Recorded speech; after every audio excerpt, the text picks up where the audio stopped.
देखा जाए तो अनेक यानी मानव जन्म लेते हैं, जिंदगी जी लेते हैं और दुनिया से निकल जाते हैं, लेकिन जिंदगी में कुछ तो करने का चांस कम लोगों को आता है और उस संधि का फायदा लेकर इतिहास रचाने का टाइम आप लोगों को मिला है, हमें मिला है। तो हमें एकजुटता से, एकता से, एकाग्रता से, सातत्यपूर्ण रखते हुए इस आंदोलन में सक्रिय रहना चाहिए। Welcome to my channel limitless अनु।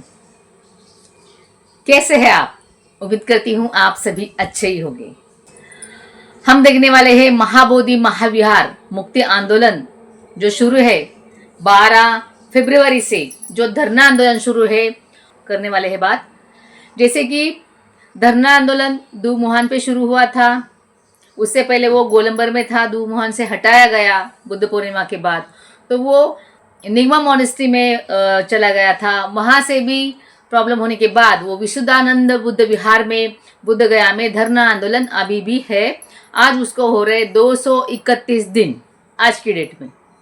साथ ही अगस्त महीने से, जैसे कि 10 अगस्त से माननीय आकाश लामा जी, भंते डॉक्टर चंद्रकीर्ति, इन्होंने माननीय प्रज्ञाशील भंते, सुमित पाल भंते और भंते गणों को और ऑल इंडिया बुद्धिस्ट फोरम ने एक यात्रा तय की। वो थी शांति मशाल यात्रा।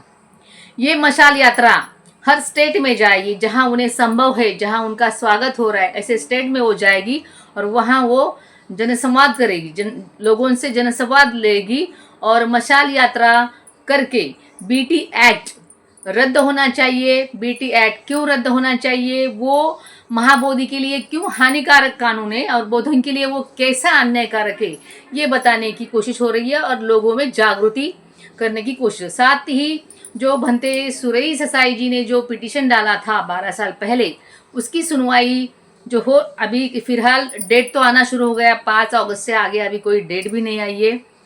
और इसको लेकर ये प्रशासन का जो रवैया है या कानूनी प्रोसेस है, उससे लोगों को सजग करने के लिए और बीटी एक्ट निरस्त होने के लिए, लोगों में जागृति करने के लिए ये मशाल यात्रा हर स्टेट में जा रही है जन जागृति के लिए। और उसको प्रारंभ होके आज हो रहे पूरे 31 दिन। साथ ही भंते विनाचार्य, इन्होंने नागपुर से, दीक्षा भूमि नागपुर से धम्मध्वज रैली का प्रयोजन किया है। सेम इसी तरह से कि लोगों में बीटी एक्ट के बारे में जागृति हो, लोग जागरूक हो और इस आंदोलन में वो शामिल हो। जो भंते ज्ञान ज्योति जी, उनकी अध्यक्षता में शुरू हो गई है, वो 17 अगस्त से शुरू हो गई है। पहला टप्पा उन्होंने किया कि दीक्षा भूमि नागपुर से मुंबई चैत्य भूमि तक, जो 1 सितंबर को यानी विनाचार्य जी ने आह्वान किया था कि माननीय आकाश लामा और वो इकट्ठे आके वहाँ से प्रण लेंगे कि हम बाबा साहब के बच्चे हैं और बाबा साहब का जो सपना था पूरा भारत बुद्धमय होने का, प्रबुद्ध भारत बनाने का, कि पहल करते हुए ये महाबोधि विहार जो बीटी एक्ट के जंजीरों में जकड़ा है उसे खुला करवाने के लिए, ये बीटी एक्ट हटाने के लिए हम यहाँ से प्रण करते हैं। यानी चैत्य भूमि दादर, जहाँ बाबा साहेब आम्बेडकर जी की पावन धातु है, वहां जाकर नमन करके धम्मध्वज यात्रा ने दूसरा पार्ट यानी दूसरा टप्पा शुरू किया, जो मुंबई से मध्य प्रदेश सैसर में वो समाप्त होगा, जिसकी शुरुआत पूना से हो गई। जैसे मुंबई से पूना आते हुए तलेगांव दाभाड़े, पूना से पहले तलेगांव दाभाड़े आता है, वहाँ 3 तारीख को ये धम्मध्वज यात्रा आई, जहाँ डॉक्टर बाबा साहेब भीमराव अंबेडकर जी का जो बंगलो है, उस बंगलो में जब संविधान लिखा जा रहा था उसका थोड़ा सा हिस्सा वहाँ उन्होंने वहाँ रहकर किया है, जो सविता अंबेडकर के साथ वहाँ वो रहे थे और उनका खुद का वो बंगलो है, वहाँ अभी स्मारक बना है। वहाँ भंते विनाचार्य आकर उनसे मिलकर वहाँ नतमस्तक हो गए 3 तारीख को। और 3 तारीख को ही पिंपरी चिंचवड़ में संत तुकाराम नगर आचार्य आत्रेय सभागृह में बड़ी जनसभा थी। जैसे पिंपरी चिंचवड़ के 90 विहार और बौद्ध संगठन उसमें शामिल थे और बड़ी संख्या में वहाँ लोगों की उपस्थिति थी, उपासकों की उपस्थिति थी और वहाँ उन्होंने जनसंवाद किया। अगले दिन यानी 4 तारीख को भंते विनाचार्य पूना में, एरवाड़ा में उनकी जनसभा इवनिंग में थी और सवेरे धम्मध्वज यात्रा भीमा कोरेगांव गई। उसमें नियोजन ये भी था कि धम्मभूमि जिसे कहा जाता है, देवरोड में धम्मभूमि कहा जाता है, वहाँ जो स्मारक है जहाँ डॉक्टर बाबा साहेब अम्बेडकर जी ने यानी भारतीय लोगों को धम्म दीक्षा देने से पहले, वैसे तो बाबा साहब पहले से ही बुद्धिस्ट थे, उन्होंने पहले से ही बुद्ध धर्म का स्वीकार उनके मन में किया था। बाबा साहब ने तो बुद्धिज्म को पहले से ही मान लिया था, लेकिन लोगों का यानी पूरे उपासकों को लेकर धम्म दीक्षा होने से पहले उन्होंने वहाँ बुद्ध रूप स्थापन किया है देवरोड में, वहाँ भंते जाने वाले थे। लेकिन 4 तारीख को वो प्रोग्राम थोड़ा पोस्टपोन किया गया क्योंकि एरवाड़ा से भीमा कोरेगांव नज़दीक हो रहा था और ट्रैफिक की वजह से उन्होंने सोचा कि पहले हम कोरेगांव जाके आएंगे। शाम को तक्षशिला बुद्ध विहार में धम्मध्वज रैली रुकी थी और 4 तारीख को वो पुनः कोरेगांव के लिए निकल गई। वहाँ से आने के बाद सवेरे यानी 5 तारीख को सवेरे 10:30-11 बजे धम्मध्वज रैली से भंते विनाचार्य और उनका जो भिक्षु संघ है वो धम्मभूमि आया। धम्मभूमि यानी देवरोड धम्मभूमि आया। वहाँ उन्होंने उनका स्वागत किया गया और उन्होंने जो बातचीत की वो सुनने लायक है। वो वीडियो मैंने डाला है तो चैनल पे जाके ज़रूर देखिए। सेपरेट मैंने वो ब्लॉग डाला है, जैसे कि आचार्य यात्रे में जो जनसंवाद हुआ वो वीडियो, तलेगांव दाभाडे का वीडियो और तक्षशिला बुद्ध विहार में उन्होंने जो प्रोग्राम हुआ वो वीडियो, ये सारे वीडियो मैंने मेरे चैनल पे सेपरेट डाले हैं, तो आप ज़रूर देखिए। पूरा वहाँ का वर्ड टू वर्ड मैंने रिकॉर्ड करके मेरे चैनल पे डाला है, तो आप जाके ज़रूर देखिए। और भंते धम्मभूमि आए, वहाँ KH सूर्यवंशी धम्मभूमि के ही कार्यकर्ता है ये।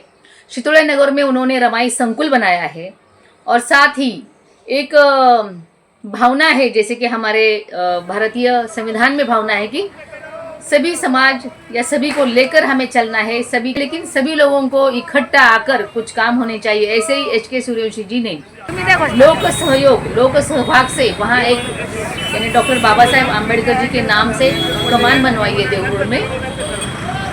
वहाँ भंते विनाचार्य उन्हें वो ले गए और वहाँ भी बढ़ चढ़ कर उनका स्वागत हुआ। वहाँ से वो सातारा के लिए रवाना हुए। जैसे कि 5 तारीख को वहाँ से निकले, 6 तारीख को उनका प्रोग्राम था सातारा में, 3 तारीख को तलेगांव दाभाडे, 4 तारीख को तक्षशिला बुद्ध विहार। पूना में तो मैं गई नहीं, लेकिन 5 तारीख को धम्मभूमि देवरोड, यहाँ मैंने उनको सुना। भंते जहाँ भी जाते हैं यही बात करते हैं कि जो BT एक्ट की ये लड़ाई चल रही है या ये संघर्ष चल रहा है, ये न जाने कितने सालों से चल रहा है। एक तो 35 सालों से ये संघर्ष होते आ रहा है, लेकिन उसे कामयाबी नहीं मिली है। यानी BT एक्ट हटकर पूरा प्रबंधन बौद्धों के हाथ में नहीं आया है। जैसे कि भंते नागरिक धम्मपाल जो श्रीलंका से आए थे, उन्हें यानी देश का नाम लेकर आप भारतीय नहीं हो ये कहकर टाला गया। भंते नागार्जुन सुरेश असाई, इनका जब ये संघर्ष हो रहा था वहाँ भी कुछ चीज़ें हो गई, और अभी जो कोर्ट में जो दर्ज है उसमें भी इतनी दिरंगाई हो गई। चलो ये बात तो अलग रही, लेकिन आज की पीढ़ी को, आज के दौर में इस आंदोलन ने तेजी पकड़ी है। तो विनाचार्य जी का कहना है कि इस संघर्ष के लिए, इस आंदोलन के लिए आपको चुना है, जो युवा पीढ़ी हो या कोई भी हो, आपको चुना है। अगर आप ये लड़ाई नहीं लड़ोगे तो जैसे कि लामा जी भी कहते हैं, अभी नहीं तो कभी नहीं, सेम वैसे ही भंते विनाचार्य कहते हैं कि आपको चुना है। ये आपका सौभाग्य है, ये हमारा सौभाग्य है कि हमारी आने वाली पीढ़ियां, अगर उनको पूछा जाए कि आप किस परिवार से हो, तो आपके परिवारजन, आगे वाली पीढ़ियां कह सकती है कि मैं उस परिवार से हूँ जो महाबोधि मुक्ति संग्राम हुआ था, उस संग्राम में मेरे पूर्वज या मेरे माता पिता या मेरे भाई बहन सक्रिय उन्होंने योगदान दिया था, उस परिवार से मैं हूँ।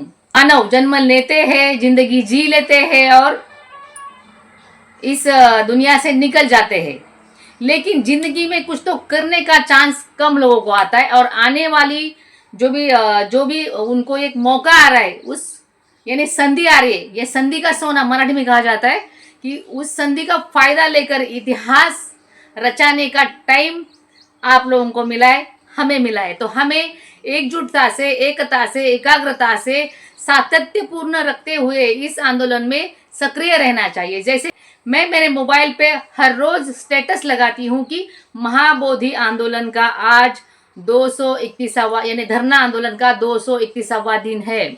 आज धम्मध्वज रैली का 24वां दिन है। आज मशाल रैली का 31वां दिन है। या शॉर्ट वीडियो जैसे कि मुझसे बनता है तो मैं शॉर्ट वीडियो डाल के कहती हूँ कि आज ये रैली यहाँ जा रही है, या महाबोधि के जो भी अपडेट मेरे तक आते हैं तो मैं डालने की कोशिश करती हूँ। और मेरे स्टेटस से मैं ये जताना चाहती हूँ कि भाइयों याद रखो ये चीज़ हो रही है। जैसे कि हम लोग धरना आंदोलन में भी जाके आए, बनते विनाचार्य तो हमें मिले नहीं थे, लेकिन हम आकाश लामा जी से मिल के आए। धरना आंदोलन में 4 दिन हम बैठे तो हमें सुकून लगा कि हम कुछ तो कर रहे हैं। लेकिन यहाँ वहाँ से आने के बाद हम चुप नहीं बैठे, कुछ ना कुछ मैं कर रही हूँ। जैसे हर कोई कुछ ना कुछ करता है। जैसे कि मैं गृहिणी हूँ तो मैं स्टेटस डाल रही हूँ मेरे तरीके से, या जो भी मिल रहा है मैं उसको समझाने की कोशिश कर रही हूँ। जैसे कि धरने में 2 गठ हो गए, नोट छापे जा रहे, ऐटे जा रहे, जो भी कुछ लोग मुझसे मिलते हैं तो मैं उनको उनके जो सवाल है उनका निरसन करने की कोशिश करती हूँ। देखो भाई, ये दोनों सेनानी हमारे हैं। अगर वो इस लड़ाई में काम कर रहे, संघर्ष में काम कर रहे, तो पैसा कहाँ से आएगा? तो दान से आएगा। तो दान तो देना चाहिए। अगर ये हम दान दे रहे तो जैसे कि भंते सुमेधो ने पुणे में कहा, आप अगर पैसा दे रहे हो तो आपको उसका हिसाब भी पूछना चाहिए। लेकिन हिसाब पूछने का भी ये वक्त होता है। अभी ये पूरा संघर्ष शुरू है। लामा जी ने तो ऐलान कर दिया है कि जैसे ही बीटी एक्ट ये निरस्त हो जाता है मैं पाई पाई का हिसाब दूंगा। तो हमें थोड़ा सब्र लेना चाहिए, सब्र से काम लेना चाहिए। जैसे कि एक जिम्मेदारी होती है, देखिए कि लेखकाची जिम्मेदारी, ऐसा एक मैंने किताब पढ़ा था, जैसे भामा देशमुख ने लिखा है। इसका मतलब सीधा सीधा है कि जो भी व्यक्ति कुछ लिख रहा है, कुछ प्रोड्यूस कर रहा है उसमें, तो उसने जो विचार डाले हो सत्यता के आधार पे होने चाहिए, और उसमें कुछ तो तथ्य होना चाहिए, समाज के वो फायदे का भी होना चाहिए।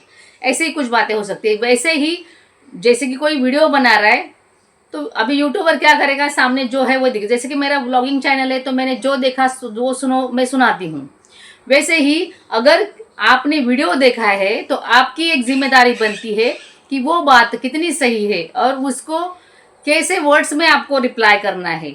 समझो कि अभी ऐसे बोला जा रहा है कि लामा जी तो बीवी साथ लेके घूम रहे, तो क्या अभी ये वक्त है ये बात करने का?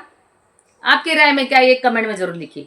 दूसरी बात ये है कि जैसे कि ये बातों तो गुजरी है, लेकिन एक उदाहरण के तौर पर एक गर्म सी बात है कि धरने से भंते विनाचार्य जी को जेल करवाया। ये क्वेश्चन पूछने के बजाय आपने ये पूछना चाहिए था कि कौन सा कलम लगा के आपने जेल में डाला है, किसको मारपीट हुई है, वो कितना जख्मी हुआ है, ये सवाल हमारे अहम थे। लेकिन हमने वो छोड़ के फलाने ने डाला, बिसा ने डाला, ये बातों पर चल गए। ये बातें समाज ने नहीं सोची या हमने नहीं सोची, और बाकी लोग कहते रहे कि इसने डाला, उसने डाला, इसने एफआईआर किया, उसने एफआईआर किया। ये उलझन की बातें हुई। अभी भी आकाश लामा और भंते विनाचार्य, इनको भंते सुरेश साई जो गुरु है इस आंदोलन के, उन्होंने इकट्ठा लाया नागपुर में। फिर भी हम देखते हैं थंबनेल्स कि ये इसके शरण में आया, वो उसके शरण में आया, उसने उसको क्या बोला। ये जो मसाला है, जैसे कि मैं भी वीडियो डालती हूँ तो उसको थंबनेल डालना पड़ता है, जैसे कि आप लोगों को चटपटा लगे, इसीलिए वो थंबनेल ऐसे कुछ डालते होंगे। लेकिन ये बात अगर महाबोधि की है, किसी इतिहास की है, किसी राष्ट्रीय धर्म के बारे में ये बात है, तो हमें जो डाल रहा है उसको भी देखना चाहिए, जो कमेंट डाल रहा है उसको भी देखना चाहिए, और जो कुछ बोल रहा है मीडिया पे ऐसा हुआ वैसा हुआ, उसने भी तो ये सोचने की बात है कि हम क्या बोल रहे हैं, किस लिए बोल रहे हैं, किस तरीके से बोल रहे हैं। तो कुल मिलाकर बात ये हो गई फ्रेंड्स कि आंदोलन में एकता होनी चाहिए। इसलिए जो भी गड़बड़ी की चीज़ें दिख रही है तो वो वहाँ आपकी भी जिम्मेदारी बनती है कि आप उस पर रोक लगाए। क्या मेरी बात आपको सही लग रही है? आपका भी तो दायित्व है कि आप उस बात पर रोक लगाए कि ये आपका जो विधान है ये सही नहीं है, ऐसे विधान ना करें। क्योंकि महाबोधि किसी एक व्यक्ति का नहीं है, किसी एक संगठन का नहीं है, ना वो मशाल यात्रा वाला का है, ना ध्वज यात्रा वाला का। बुद्धिस्ट ये जो महाबोधि विहार है या बुद्धिस्ट कल्चर है पूरे वर्ल्ड के लिए है, और ये भारत का एकमेव पौराणिक धम्म है। तो इसके बारे में बोलते हुए, कमेंट्स टाकते हुए या उस पर बातचीत करते हुए सभी ने सोचना ये अपनी अपनी जिम्मेदारी हमें खुद ही उठानी है। तो फ्रेंड्स, जैसे ही आपसे हो रहा है, जैसे कि एक सीधी सी बात है कि आप अपने स्टेटस में डाल सकते हो कि बाबा आंदोलन का ये दिन शुरू है, या आंदोलन यहाँ यहाँ ये प्रोग्राम हो रहे। तो उठते बैठते हमें मोबाइल देखने की आदत पड़ी है। आज फ्रेंड ने स्टेटस में क्या डाला है, उसका मूड कैसा है, ये चेक किया जाता है। तो उसका मूड महाबोधि उसके दिमाग में है, ये सबको लगना चाहिए। इसीलिए आप आपके स्टेटस में जरूर डालिए कि महाबोधि आंदोलन के अपडेट। तो फ्रेंड्स, धम्मध्वज यात्रा मुंबई से निकलकर लातूर तक पहुंच चुकी है। आगे का भी उनका सफ़र नांदेड़, बीड़, परभनी, गढ़चिरौली ऐसे होने वाला है। तो मैं अपडेट देने की कोशिश करती रहती हूँ। तो वीडियो ज़रूर देखा कीजिए। ये वीडियो आपको कैसे लगा कमेंट्स में ज़रूर बताइए। और अगर आप मेरे चैनल पे नए हो तो चैनल ज़रूर सब्सक्राइब कीजिए और एक प्यारी सी कमेंट भी कीजिए ताकि मेरा हौसला बढ़े कि मैं जो भी कुछ यानी कि महाबोधि के लिए या आप तक अपडेट पहुंचाने की कोशिश कर रही हूँ वो कितनी सही राह पर है, ये भी मुझे आइडिया आ जाए। आपकी कमेंट सराखों पर। अभी जैसे कि मशाल यात्रा भी शुरू है, पूरा इकट्ठा वीडियो बनेगा तो आप भी शायद बोर हो जाओगे। इसीलिए ये धम्मध्वज रैली का वीडियो मैं यहाँ स्टॉप करती हूँ और नेक्स्ट वीडियो में देखिए कि मशाल यात्रा में क्या हो रहा है। महाबोधि के हमारे सेनानी किस तरह से अपनी यात्रा आगे आगे आगे कुछ करते जा रहे। महाबोधि के ये सेनानी धम्मध्वज यात्रा और मशाल यात्रा लेकर कहाँ कहाँ जनसभाएं ले रहे, ये नेक्स्ट वीडियो में रहेगा। तो वीडियो जरूर देखिए। तब तक के लिए जय भीम, नमो बुद्धाय, जय भारत, जय संविधान।